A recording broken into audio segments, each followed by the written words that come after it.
Hello students, Jai Swaminarayan. Today we will start question number 7, exercise 5.1. Question ये है हमारा, can two angles be supplementary if both them are acute, obtuse और right angle? आपको choose करना है कि अगर दो एंगल जो है वो सप्लीमेंट्री है, right, two angles are supplementary if them are acute, दोनों एक्यूट होने चाहिए, या ऑप्ट्यूज हो गए तो चलेगा, या राइट एंगल हो गए तो चलेगा, राइट। तो अब आपको पता है कि जो सप्लीमेंट्री एंगल होते हैं, राइट, अगर सप्लीमेंट्री एंगल है तो उनका सम कितना होगा, 180 होता है। ओके, एक्यूट का मतलब होता है 90 से नीचे, लेस देन 90। एक्यूट का मतलब क्या होता है, लेस देन 90। तो आप कोई भी चूज कर सकते हो कि 89 प्लस 89 क्या होता है, राइट, 188। क्या होता है, 178, राइट, 178 होता है, लेकिन it's not a supplementary angle, right. Second है 90 से ऊपर, 90 से ऊपर होता है तो 91 प्लस 91 ले सकते हैं हम, राइट, 182।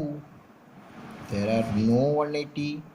लेकिन राइट एंगल का मतलब होता है 90 एंगल, तो 90 प्लस 90 होगा तो होगा 180, करेक्ट, राइट। इसलिए हम लिख सकते हैं यहाँ पे यस, थर्ड के लिए 1 2 3, थर्ड के लिए लिख सकते हैं yes, because sum of two right angles is 180, right, sum of two right angles is 180। आया समझ में? अब देखिए इसमें आप आंसर लिख सकते हैं no, because sum of two obtuse angle is more than 180 और इज लेस देन 180, राइट। आया समझ में? चलो मैं लिख देता हूँ आपके लिए, वन जो है कैसे लिखेंगे, no because sum of two acute angles is less than 180। कोई भी सबसे बड़े दो एक्यूट एंगल लिए हमने, उसका सम भी 180 से कम हो रहा है, तो होगा ही नहीं। सेकंड जो है no because sum of two obtuse angles is more than 180। सबसे छोटे दो एंगल लिए ऑब्ट्यूज, फिर भी उनका सम 180 से ऊपर हो रहा है, राइट। ओके, चलिए क्वेश्चन नंबर 8 करते हैं हम। क्वेश्चन नंबर 8 करते हैं, राइट। क्या है, an angle is greater than 45, an angle is greater than 45, is its complementary angle greater than 45, is its complementary angles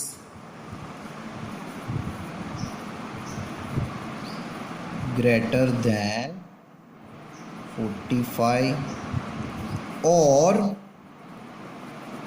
equal to 45 or less than 45।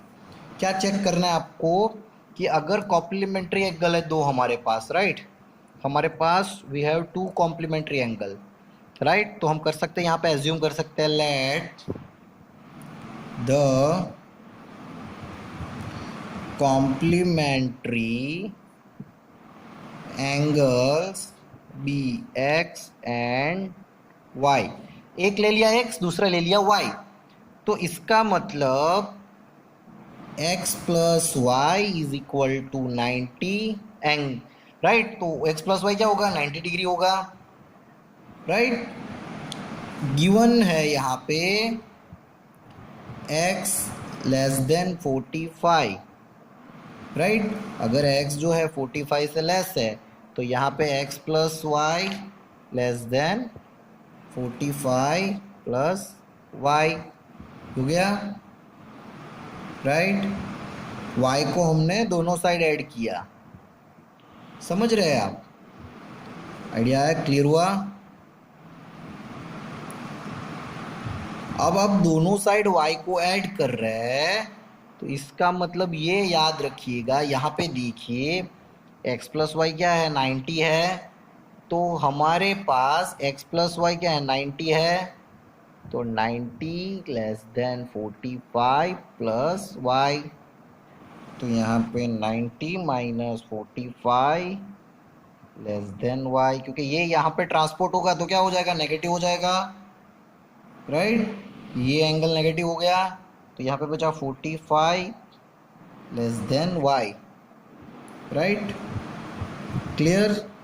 तो ऐसा बोल सकते हैं it's complementary angle is less than 45, it's complementary angle is less than 45, मतलब इसका complementary, अगर एक 45 degree है तो उसका कॉम्प्लीमेंट्री एंगल 45 से लेस होगा, क्योंकि टोटल तो 90 होता है, राइट।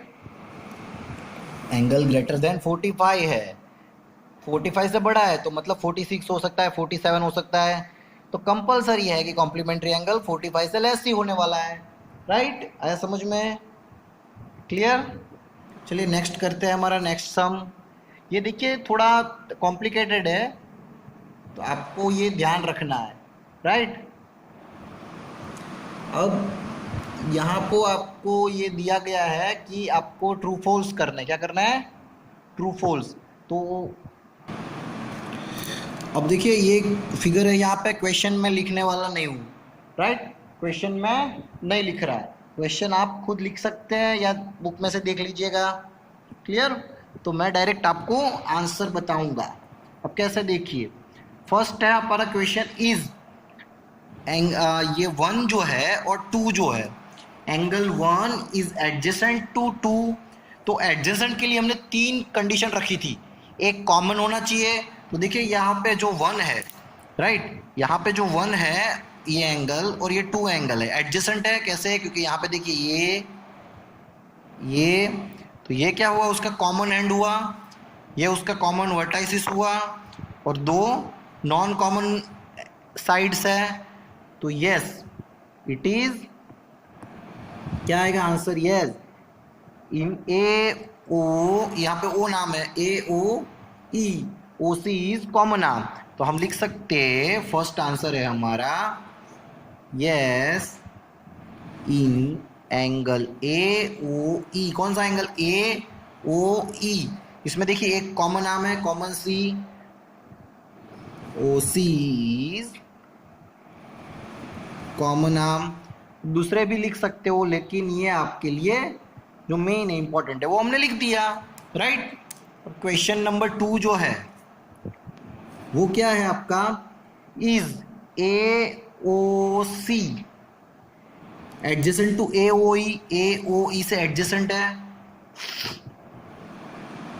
तो यहाँ पे जो सेकंड क्वेश्चन है, सेकंड क्वेश्चन में क्या बोला गया, ए ओ सी से एडजेसेंट है दोनों, राइट। तो ये पूरा एंगल की बात की है और ये हाफ एंगल की बात की है, ये पूरा एंगल और ये हाफ एंगल, राइट, समझ रहे हैं। तो ये आपको बताना चाहिए, तो no they have no common arms और opposite sides of common arms, right, A O C और A O E, right. A O सी है वो यहाँ पे कॉमन है, ए ओ ई,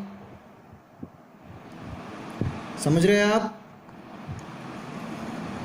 यस। तो no they have no common arms, common है, और ये अब यहाँ पे देखिए, यहाँ पे जो है, अब ऐसा कैसा ऐसा हो रहा है, ए ओ ई, ये हमारा ए ओ ई है, राइट। और सेकंड है हमारा ए O C, right, A O सी। तो अब देखिए यहाँ पे ये जो एंगल है, एक बड़ा एंगल है, एक उसमें ही कट हो रहा है। तो ये हमारा फर्स्ट जो क्वेश्चन था वो सही था, ए ओ सी और ए सी ओ ई, ये दोनों हमारे 1 और 2 जो थे, ये दोनों पास पास में थे। तो इसमें लेकिन क्या हो रहा है, इसमें ये ओवरलैप हो रहा है। क्या हो रहा है, ओवरलैप हो रहा है। ये पूरा एक है, उसके अंदर ही ये इसके ऊपर आ रहा है। तो इसका मतलब कि कॉमन नहीं है, इसमें कॉमन नहीं हो सकता, क्योंकि ये एक एंगल तो पहले से ऑलरेडी है, इसका ये पार्ट हो रहा है, राइट। तो ये एडजेसेंट नहीं है। तो हम बोल सकते हैं no, they have no non common arms on opposite side of common arm. आपको याद रखना है कि कॉमन आर्म होगी वो एडजेसेंट सेंटर में ही आएगी, दोनों एंगल के सेंटर में ही आएगी, राइट। तो यहाँ पे देखिए एडजेसेंट जो कॉमन आर्म हो सकती है, अगर मान लीजिए तो यहाँ आ रही है या फिर यहाँ पे आ रही है। क्लियर, समझ में आया। ये नहीं हो सकता, क्यों, क्योंकि ये देखिए एंगल ओवरलैप कर रहा है, एक एंगल के ऊपर दूसरा एंगल हो रहा है यहाँ पे, राइट। तो ये नहीं हो सकता एडजेसेंट साइड। आया समझ में। अब आते हैं क्वेश्चन नंबर 3 पे। डू सी ओ ई, मतलब कि सी ओ ई ये एंगल की बात कर रहे हैं, और सेकंड है E O D is a linear pair E O D. तो ये पूरा एंगल की बात कर रहे हैं, यहाँ से यहाँ तक, और ये एंगल की बात कर रहे हैं। क्या दोनों लीनियर पेयर है, यस और नो। तो हम बता सकते हैं, क्योंकि ये एक ही लाइन है, इसके ऊपर 2 एंगल है, तो it is a linear pair of angle. तो हम लिख सकते हैं yes they are linear pair of angle. Fourth one जो है बीओडी, बीओडी कहाँ है, ये रहा आपका बी ओ डी, ये वाला एंगल जो है, ये इतना ही एंगल जो है। और सेकंड जो है डी ओ ए, डी ओ ए, ये वाला एंगल, ये और ये, राइट। ये दोनों एंगल जो है वो सप्लीमेंट्री एंगल है कि नहीं है, राइट। सप्लीमेंट्री एंगल है कि नहीं है, समझ रहे हैं आप। तो यहाँ पे देखिए कोई भी एंगल का सम अगर 180 होगा, तो ये दोनों को वो अगर सम करेंगे तो 180 होने वाला है, राइट। ये एक ही लाइन पे है इसलिए। तो इसका मतलब कि they are supplementary, yes they are supplementary angle, right. Fifth one जो है कैसा होगा, vertical opposite to 4, angle 1 is vertically, यहाँ तक देखिए angle 1 is vertically opposite angle 4। तो देखिए यहाँ पे अगर ऐसे क्रॉस होता है तो ये और ये एंगल जो होगा वो वर्टिकली अपोजिट हो गए। तो यहाँ पे देखिए 1 और 4 जो है वर्टिकली अपोजिट है, राइट। तो हम क्या लिख सकते हैं, yes they are vertically opposite angles, yes they are vertically opposite angles. और 6 और लास्ट जो है क्या है, 6 और लास्ट जो है वो, what is the vertically opposite angles of angle 5। तो एंगल 5 का वर्टिकली अपोजिट एंगल कौन है, राइट। तो हम बोल सकते हैं कि देखिए यहाँ पे कहाँ क्रॉस पड़ रहा है, 5 का वर्टिकली अपोजिट फाइंड करना है, तो यहाँ पे सी ओ बी, राइट। तो लिख सकते हैं vertically opposite angle of angle 5 is C O B. आया समझ में? क्वेश्चन सबको बुक्स तो मिल गई है, तो बुक में से क्वेश्चन देख लीजिएगा, एक बार समझ लीजिएगा अच्छे से what is linear pair of, और सब वो आप देख, एक बार थियरी जो हमने दिखाई थी पहले वो आप सीख लीजिएगा तो समझ में आ जाएगा। Right, clear? चलिए, थैंक यू। जय स्वामीनारायण।